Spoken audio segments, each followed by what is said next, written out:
बात करेंगे आपसे उदाहरण नंबर 6 पर। तो उदाहरण नंबर 6 में आकृति है। इस आकृति में दिया हुआ है कि ओ ए गुणे ओ बी बराबर ओ सी गुणे ओ डी। तो सिद्ध करना है कोण ए बराबर कोण सी और कोण बी बराबर कोण डी। ठीक। तो कैसे सिद्ध होगा?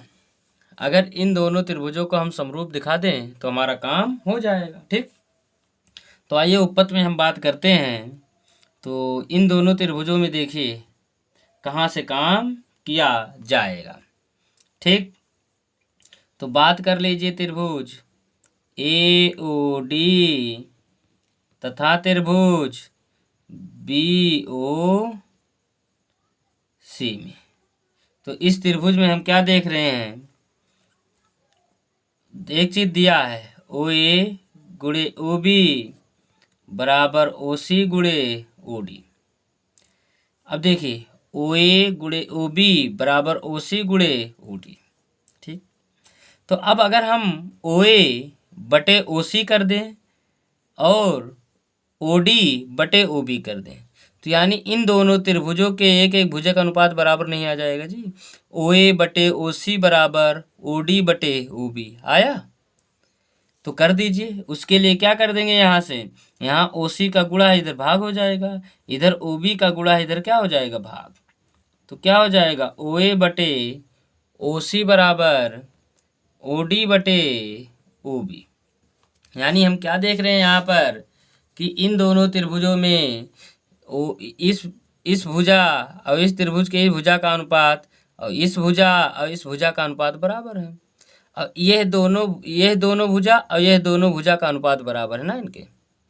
और इनके बीच का यह कोण बराबर आएगा। हाँ, क्योंकि जब दो रेखाएं एक दूसरे को प्रतिच्छेद करती हैं तो ये शीर्षाभिमुख कोण क्या होता है? बराबर होता है।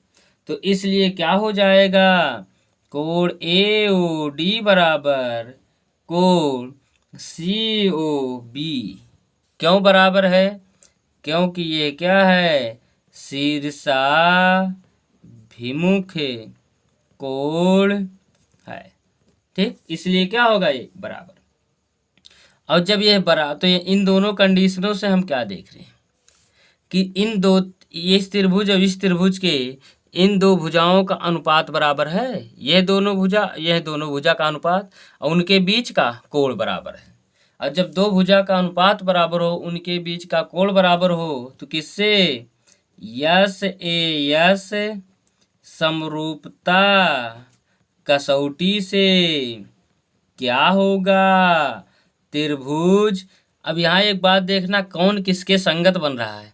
AC के बन रहा है, DB के बन रहा है, वो तो है ही। तो लिखेंगे AOD समरूप होगा त्रिभुज COB के।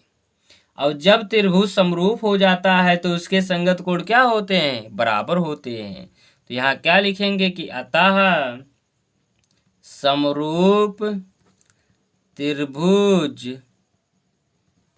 त्रिभुजों के संगत कोण बराबर होंगे। तो क्या होगा? तो देखिए ए किसके संगत जाएगा? कोण सी के।